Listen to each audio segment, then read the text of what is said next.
Hello, my name is Tami, and welcome to Veterans Helping Veterans TV.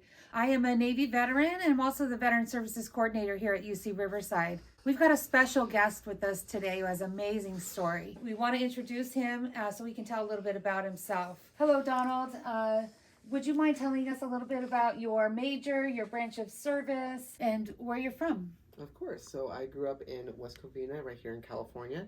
I moved to Pomona when I was a teenager and pretty much lived my entire adult life in the Inland Empire. I graduated from the School of Arts and Enterprise in Pomona in 2015. At the same time, right before my graduation, actually, I enlisted in the Army National Guard, California. And I was an infantryman for 3 years. Shortly after basic training in December 2015, I went to Norco College, where I wasn't exactly sure what I wanted to do. I knew I liked history and I liked people, so I had some kind of interest in psychology and political science. After my second term, I really cemented my interest in those roles and ended up getting 3 interdisciplinary degrees in the humanities, the arts, philosophies, math, and sciences. Shortly after, I was able to transfer here to UC Riverside, where I declared a double major in political science and psychology. So, Donald, you have so much going on with over 200 services at the cemetery. Your research that you're doing, your time in service, being a student, getting excellent grades. I don't know how you fit everything in. You're a dynamo. That is an amazing introduction to your life. You've done quite a bit in your young life. Would you mind expanding on your service? Maybe tell us something fantastic, about your time in service, fun or, engaging that you had time in service. And then maybe tell us maybe another story that's kind of important to you that hit your heart. I would love to hear those stories. Right out of basic training, when I went to my first unit as a reservist, we do annual training for 2 weeks out of the year. Since I was a infantryman, we actually did 4 weeks. And my first time in the field, first day there, they said, "What'd you do in basic?" I said, "Well, I carried the radio. It didn't work, but I carried it." They said, "Good enough," and said, "Here you go. You're now our radio guy." The person who trained me was very kind and accommodating, but he obviously did not want to continue being RTO. So I ended up being in charge of all the radios for the company before the end of the first week. Throughout the rest of AT, I did my best to manage the radio, even though I'd never been formally trained on it. And I ended up getting pink eye and got removed from the field and earned the name Pink Eye. And the interesting thing about that is, even though I had to leave early, they really hadn't been issued any equipment. The Army can be a bit laid back with who gets what at what time. So I ended up taking all the equipment that I had bought myself and gone out to the field because I was really excited to actually get started. Looked up to me as the radio person. I was able to figure out a lot of problems that no one else had been able to figure out before. So that was probably my first and probably best experience in the Army National Guard. Tell us something. I know you probably can't fit anything new in your life, but tell us what you're headed to do upcoming in March with the Catalyzing Advocacy in Science and Engineering Workshop in DC. How is it that you can take on this new opportunity in Washington, DC in March, going to the Catalyzing Advocacy in Science and Engineering Workshop? Can you tell us a little bit about maybe your aspirations for the trip, what you anticipate happening? What do you hope to get out of this workshop? And how you feel about advocacy in the STEM fields and making policy and things like that.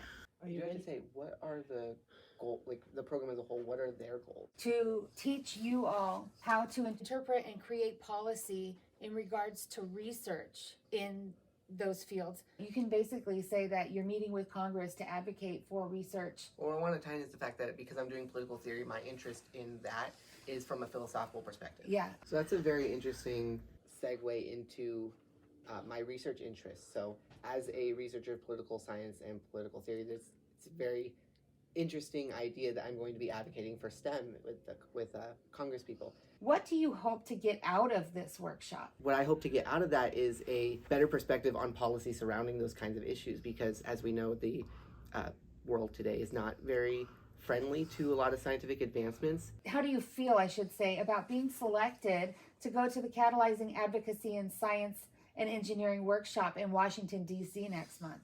I feel ecstatic, just the fact that I could be able to go to DC in general. I've never really traveled outside the state beyond the military, and I know STEM holds a special place in my heart, even though I'm a political science and psychology major. Even the hard sciences resonate with me because from a philosophical perspective, they are the groundwork of what I want to incorporate in my work. So being able to go to Congress, to attend a workshop, to learn how to apply that kind of policy into legislation is going to be very enlightening. I like that word, enlightening. While you are there, I want you to kind of embrace the experience because you were hand selected for this position, right? So we knew that you were doing all kinds of research on campus, and there was no qualms, I guess, about selecting you. You were the first choice because of your experience and your presence in, I guess, the world in California. So I love that word enlightening that you used. That trip is going to be amazing for you. You were hand selected. You were the first pick. I absolutely could not pick anybody else because of your experience with research, your experience with the military, your experience in general. This project that you're going to be starting with these folks in DC, it's learning policy, right? And when you're there, I want you to be strong. I want you to absorb. We are fortunate enough to have 4 UCR students going, and 2 of them are veterans, and they were hand selected. And I know you met our other partner, Jolene, the other day. What do you hope to get out of this workshop? So as I mentioned, the part of the workshop that really interests me is the applying STEM to legislation. And so as a political science major who focuses specifically on political theory, that is a part of political theory that's very much lacking in current literature. A lot of political theory focuses on like why government exists, the origin of inequality. And so being able to tie in how science fits in is a up and coming field of thought that can really contribute a lot when I go to graduate school. I can see you thriving with that. I can only look forward to the research that you'll be doing. One of the more sombering moments in the Guard, however, was when I got out. I had every intention of extending. Like I said, I initially enlisted for 3 years, but my leadership didn't log my PT test, so I was formally a PT failure and I was barred from reenlistment. Well, I'm sorry to hear that about your experience. I think a lot of people can relate to that. The way the military does things like that sometimes is, for lack of better words, ridiculous. I've had my times in the Navy that are comparable. I know that may have been difficult leading into your civilian transition, but you're doing quite well. I am very impressed with everything that you're doing while you're at UCR working on your degrees. If you wouldn't mind, tell us a little bit about this research project you developed. So it's actually kind of interesting because it's a good way to explain how leaving the military at that time was actually probably the best decision. Even though I didn't really want to do that at the time, it allowed me to focus on my professional career as a security guard and get a sturdy financial basis to be a full-time student. Being a full-time student allowed me to pursue my interests in my field, which is political science and psychology. I want to go into being a professor, and so getting a background in research is kind of one of the most important things you need to do. And so spring last year, I was able to start being full-time, and I was able to pick up positions and roles in 4 different projects that I'm working on. The first one is actually a self-driven research project. I was taking a graduate course with Dr. Marola last term. She let me audit it. And the seminar paper we had to build, first of all, it had to be 25-page research essay. Second of all, because I wanted to really challenge myself, it had to involve original research. And third, it was really self-driven because I wasn't taking the class for credit, so I was just doing it for fun, essentially. And that project revolves around the relationship between capitalism and immigration. Some of the other projects I'm involved in include Dr. Rosenbaum's Lab of Cognition and Action, where we're looking at the linkages between team learning, how people in small groups will learn faster, more effectively, and for the longer term than an individual learning by themselves. I'm also doing research on social relationships between couples and how the season might actually influence their willingness to get together or break up. And finally, I'm involved with Dr. Marissa Brooks's Transnational Labor Alliances database, where I look at labor disputes between companies and labor unions and create a database on every kind of news article, interview, podcast that has to do with the incident. So it sounds like you're incredibly busy. I don't know how you fit that into your full-time status here at UCR, but that's quite amazing. With all of that you do, how do you fit in your College Corps experience? So the interesting thing is that College Corps kind of took over my role as a full-time job. What I do is I go to a local community elementary school called Taft Elementary, where I work with a teacher to teach a second grade class. When I signed up, I was expecting it to be an actual tutor where after school program, you'd probably work with 1 or 2 students one-on-one and help them with their homework or assignments or even emotional development.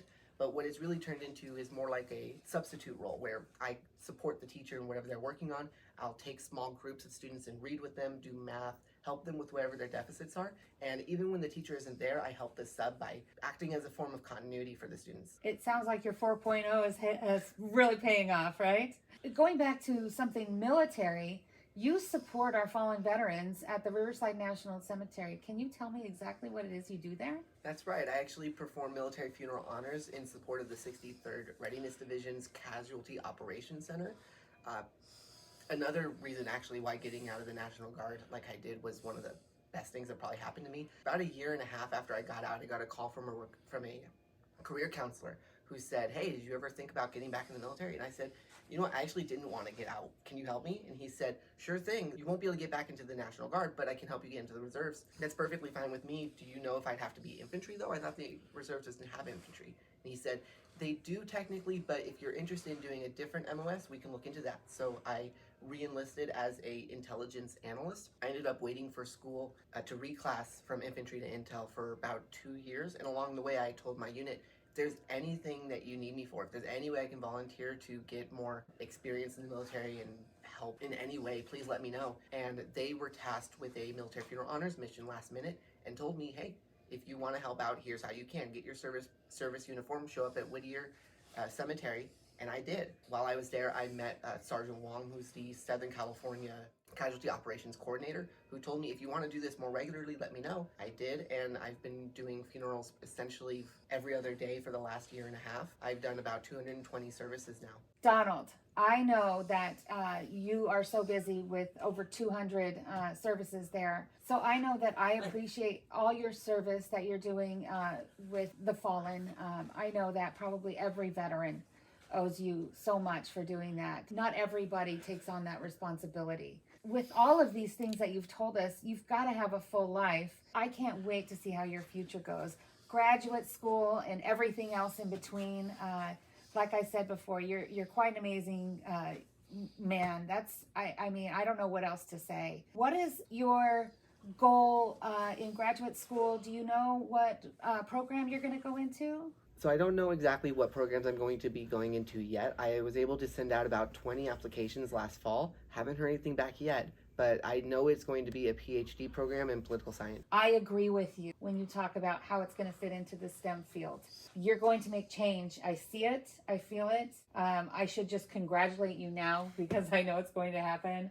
As of now, you're a student, you have all of these things going and you're juggling everything and you're making it. I just want to say that I truly, truly appreciate everything you do, not just for the military, the campus, for yourself, but what you do here at the Veterans Resource Center. You bring something to the table every time you come in. I see folks talking to you and you giving answers and things like that. I see you casually coming in and just being present. I want to let you know that that's very important to me, and I truly appreciate your involvement. Donald, is there anything else that you feel like you want to add to your story? Anything that you want to say to close our conversation? Probably something I'd like to add is something that a lot of people struggle with, which is getting started in school. When I was in high school, one of the reasons why I went into the National Guard was because I didn't get into any of the colleges I applied to. I had horrible grades in middle school and I had okay grades in high school, and so I was really at a loss on what to do because I knew I wanted to do something in academia. When I came back from the military and I went to the first term at Norco College, I took it really slow. I took 1 class, next term I took 2 classes, term after that I took 3, and then I just kind of stayed at 3 until I came to UCR, started again at 1, and then 2, and then 3, and now here I am with 5. It's been like 7 years now, but it was worth the wait because I'd rather do everything right than, Right. Donald, that is an amazing story all the way from childhood to how well you're doing now. Thank you. Thank you for being present. Thank you for being here with us today. Thank you for sharing your story. I can't wait to see you around the Veterans Resource Center, and I will see you around. Thank you for having me.